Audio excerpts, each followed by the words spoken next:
The Restoration Druid in Mr. Pandaria goes through so many changes, yet still feels so familiar. While the general healing style doesn't change too much, some of the additions of the talents that you get, which if you haven't seen the talent video, you can check this video out here. The link to the playlist will be in the description below. Once the playlist is finished, the video there is already there for the talents. There'll be the glyph changes for all specs. We'll just cover all the glyphs in one video. And then obviously the changes to each individual spec, and then a guide to each of them. So the playlist will be jam-packed full of anything that you want to know about Druid. So while I won't go into massive detail about the talents, I will obviously mention talents, especially the ones that really affect restoration. Now, the Resto Druid really feels like a hybrid healer, and what I mean by that is you get so many passive bonuses or even talents that help you do things outside of just healing that it feels like a lot of fun. To put it into perspective, when I'm doing dungeons, I spend probably 60% of the time in cat form. And you're probably like, bro, why are you in cat form? You could be doing Wrath and you could be keeping Moonfire up and doing all that good stuff. When we start looking at the new abilities, it will make a lot of sense. Firstly, let's start with utility. You actually now have an external cooldown that you can use on tanks or, well, anyone who needs it in the form of Iron Bark. This doesn't replace Bark Skin, so you still have Bark Skin for personal use. But on a 1 minute cooldown, you've now got Iron Bark, which acts exactly the same as Bark Skin, reducing all damage taken by 20%. For 12 seconds. If in Cataclysm you've played Balance at all, you'll know about Wild Mushrooms, where you place Wild Mushrooms down and then you can blow them up for AoE damage. Well, Resto Druid make use of this as well now, and it's really important to talk about a glyph before we talk about Wild Mushroom. There is an incredibly overpowered glyph. I honestly don't know why it's not a passive, because when you look at all the glyphs for all the classes, there's these outliers like this one that is just, it gives so much benefit, it's wild that it's a glyph. But it's Glyph of Efflorescence, which causes your efflorescence effect to now be caused by your Wild Mushroom instead of Swiftmend, and it lasts as long as the Wild Mushroom is active. Additionally, on top of this, because it's not good enough, it also increases the healing done by Swiftmend. What this means is you can place a Wild Mushroom down wherever you want to get the AoE ground healing effect, and it lasts 5 minutes. Now, it's actually only on a 3-second cooldown, so just moving it around during the fight is really not a problem at all, as long as you don't need to move it literally every second. Not only does it do a ton of healing, but it actually gets even better than that. Now, where this gets really good is when you combine it with Bloom, which has got a 10-second cooldown, but it's a big burst of AoE healing, which you actually kind of control. What you'll notice on my UI here is this 0k bar. Remember that bar that's sat at 0k at the moment while we look at what the actual mushroom effect does. So the mushroom grows larger as it accumulates healing power from 100% of overhealing done by your rejuve up to a maximum of 200% of your health. And at the moment, just in my gear, unbuffed, I've got 352k health. Now, it will do this as bonus healing. You can recast Wild Mushroom to move the mushroom without losing the accumulated healing as well. So if you've got a fully stacked up, big, high-powered, super-duper...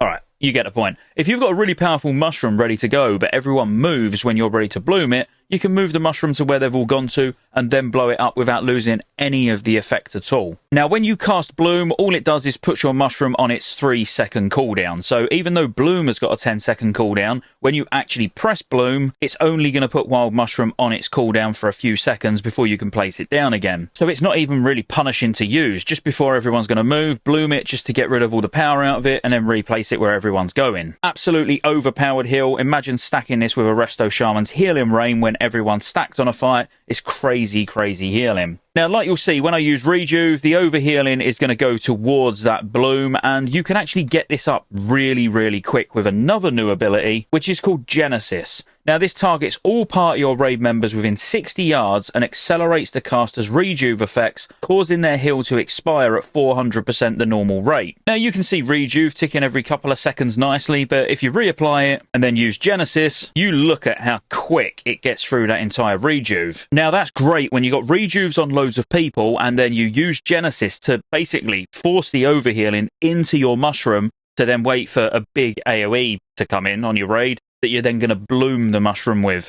So it's more useful outside of just when everyone's spread, because that's really where I use it. If everyone's stacked, you're relying on the mushroom and wild growth and just your normal healing abilities, whereas if everyone's spread, you can have rejuves on loads of people, and then when big damage comes in, you can very quickly Genesis to force those rejuves to do really fast healing, basically just topping everyone off. Just a minor one worth mentioning, Barkskin's only on a 45-second cooldown, by the way, now. Gotta throw that in. Might have Ursoc on the face of it might look like a new ability, but it's actually just replaced Frenzied Regen's old effect. Because Frenzied Regen increases your health by 30% in Cataclysm, where it's actually just a way to consume Rage when you're in bear form now, converting Rage into health. So on a 3-minute cooldown, you've still got the 30% maximum health increase, and it puts you in bear form. Nature Swiftness can be used a lot more frequently now because it's only on a 1-minute cooldown. It still does exactly the same thing as it does in Cataclysm, but you can just use it a lot more often now. Now, it's really important to note that depending on what spec you're in, like Resto as an example because of this video, lots of abilities are stripped out. So things like Rip and Shred in cat form, you don't have access to them. So in cat form as a Resto Druid, for example, you've really just got Mangle, Rake, Ferocious Bite. You've still got Maim for control as well, obviously, and you can use Fairy Fire and things like that. But in general, depending on what spec you are, depends on what abilities you have. So even though you might be a Resto Druid and think, oh, where have all these abilities gone? If you go in a different spec, likelihood is they're still there. The reason I wanted to mention that is going to become abundantly clear when we get into general gameplay as a Resto Druid. Now, in terms of minor changes, Stampeding Roar is no longer Stampeding Roar Bear and Stampeding Roar Cat, so you don't need a macro for it, and you can actually glyph it as well, which is a particularly good glyph as a Resto Druid because it won't actually change your form anymore, so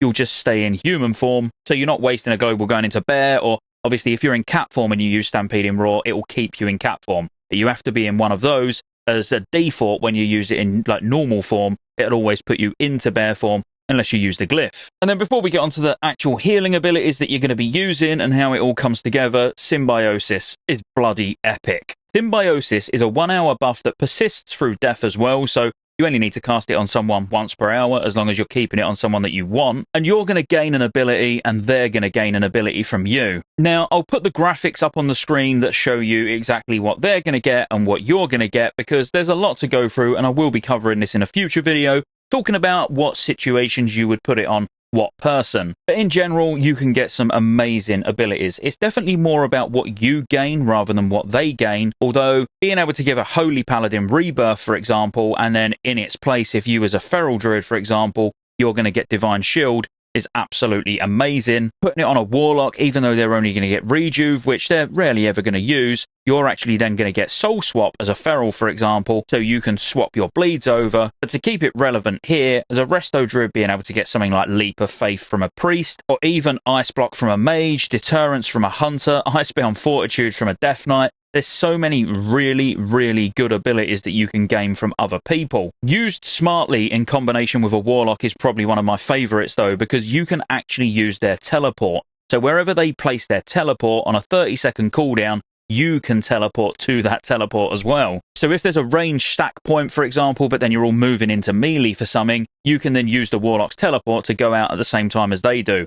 It's actually really good, but you need to rely on the Warlock to know what he's doing and where he's putting the teleport, so probably avoid it in pugs, but definitely in guild runs, it's going to be something you're doing a lot. But in general, Symbiosis is one of my favourite additions to Mr. Pandaria, and I actually think as a Resto Druid, you get some of the better abilities as well. Okay, and then let's look at some of the new passives, because some of the new passives change the way you will play Resto Druid. When I was talking about spending a lot of time in cat form, that's thanks to Killer Instinct. So this grants you 100% of your intellect as agility when you're in cat or bear. So being able to keep Hots on the tank in a 5-man dungeon, for example, and then going cat form where you're doing completely mana-free DPS feels absolutely amazing. And then putting this in combination with Heart of the Wild, which again, if you haven't seen the talent video, go and check it out because I go in a lot more detail about all of these talents. Then on a 6-minute cooldown, you can almost become a feral DPS. I use this in dungeons and regularly I'm out DPSing the DPS when this is up and I'm just chilling in cat form. Overall, it just feels great to actually be able to go, oh, there's not a lot of healing going out, I'm going to go in cat and do some damage.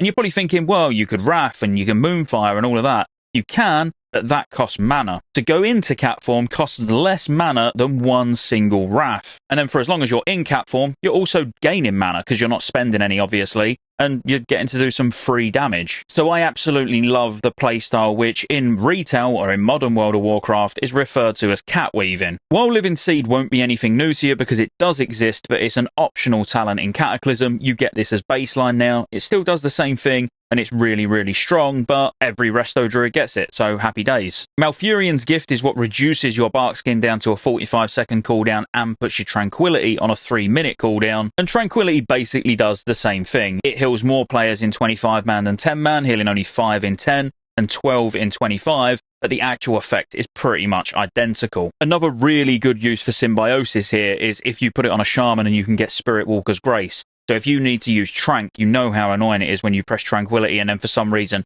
you need to move. Well, you can Spirit Walker's Grace if you need to move while you're casting Trank, because you can Spirit Walker's Grace during the cast and never lose a tick of it. Just another great use of Symbiosis. Your Mastery stays the same, where when you do direct healing, it's going to increase your hot healing. And if you're not aware, Intellect's changed, so it doesn't actually increase the size of your mana pool anymore. Instead, everybody as they level up has got the same amount of mana, as in class specific, and the healers get a passive like Natural Insight, which increases the mana pool by 400%. And then you also get Meditation, which of course, as a healer, gives you better mana regen from Spirit. Nature's Focus just causes you to be hit capped with all your spells, but again, I spend more time actually DPSing in cat form than doing spells, but it does also reduce the pushback by 70% on all your important channeled heals or casted heals. Omen of Clarity was tied to Malfurion's Gift, where you had a chance to proc it, but obviously Malfurion's Gift, as you've seen, has changed. Instead, Omen of Clarity is just there, and it's still Life Bloom that has a chance to proc it. The good thing, again, when you're going cat form is you've got Primal Fury as well now, which is a feral talent in Cataclysm at the moment, and when you crit, you get double combo points or extra rage. So again, another reason why going into cat form is actually pretty beneficial. Swift Rejuvenation just reduces the global cooldown of your rejuve, and then anything else that you see here is actually from talents. Now, healing-wise, you're still keeping up Life Bloom 3 times, but Life Bloom has changed in a really good way. So it can still only be cast on one target at a time, but as long as there's more than 2 seconds left on it, if you cast Life Bloom on a new target, it will actually move all 3 applications across. For any fans of Resto Druid, you know that is lovely. You can also still refresh this using Healing Touch, Nourish and Regrowth. So using your Regrowths, which are quite expensive, on your clear casting procs,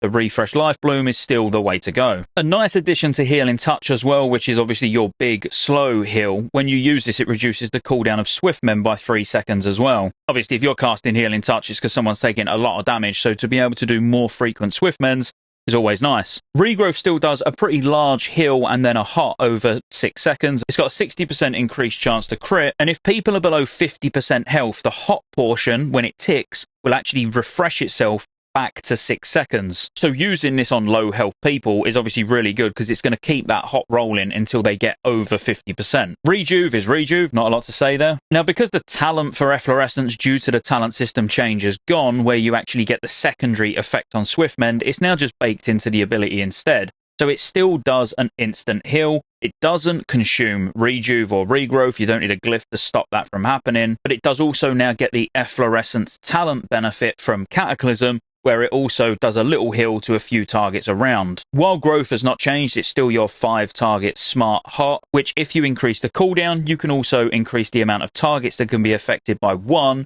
with Glyph of Wild Growth. Nourish still works the same as well, doing a pretty small, cheap heal on a reasonably long cast, but also does 20% more healing if one of your hots are present. And Innovate is based off your spirit as well now, so it regens mana equal to 50% of the caster's spirit, and that is excluding any trinket procs or weapon procs or anything like that. It'll always give at least 8% of the caster's maximum mana, so that'll be 8% of your mana. Now, because you can get some incredible bonuses from talents, like being able to be a true hybrid once every 6 minutes and use Heart of the Wild, or using Dream of Cenarius, where you're a bit of an atonement Resto Druid, because if you choose this, your Wrath is going to do 20% more damage, and every Wrath that you do is actually going to heal for 100% of the damage done. So this can be particularly fun in dungeons, which I do use sometimes, but I much prefer the kitty playstyle and taking Heart of the Wild. What you'd have noticed is Tree of Life has gone, so now you've got Incarnation instead, what you can use, which gives you your Tree of Life form once every 3 minutes, and pretty much acts exactly the same as it does in Cataclysm. Or you can do what I do and opt for Soul of the Forest. So when you cast Swiftmend, your next spell is going to gain 100% haste.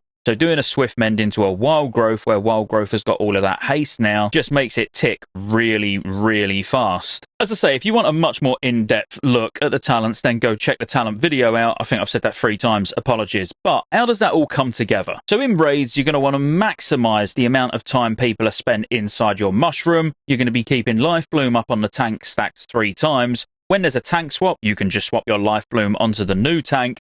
You're going to be coating the raid with rejuves and using Genesis if you have to, but again, I really use Genesis just to pump the overhealing into the mushroom, so when big AoE damage comes in, I'm going to explode it to do big AoE healing, and then re-drop the mushroom again. You're going to be wild growthing on cooldown, keeping an eye out for clear casting procs, and using those clear casting procs wisely, which wisely to me is making sure that you're always using it on a regrowth. You're always going to want to try and swift mend before you cast a wild growth, and you should pretty much be able to send out a hasted wild growth every third cast. And then if you've got time to go in cat form and do some damage, do so. If you're running Heart of the Wild, use Heart of the Wild and get pumping, because if you're just stood there doing absolutely nothing, you might as well be doing some damage. So having Hots up on the tank and then just going in kitty form, especially in dungeons, you're going to have a lot less time to do that, don't get me wrong. Inside raids, in 5-man certainly, just get your cat form on. And then quite honestly, it's more of the same. In terms of how the playstyle is versus Cataclysm, it's very, very similar. So if you enjoy Resto Druid in Cataclysm, but you just want it more powerful because you've now got a constant efflorescence with a really, really big burst of healing that you can use every now and then Resto Druid will probably be for you. I'm going to be getting through every class and spec change, look over talents for every class as well, and so much more in the lead up to MoP. So if you want MoP content, this is hopefully the place for you. So if it is, be sure to subscribe, like the video while you're down there as well. Why not? And I'll see you on the next one.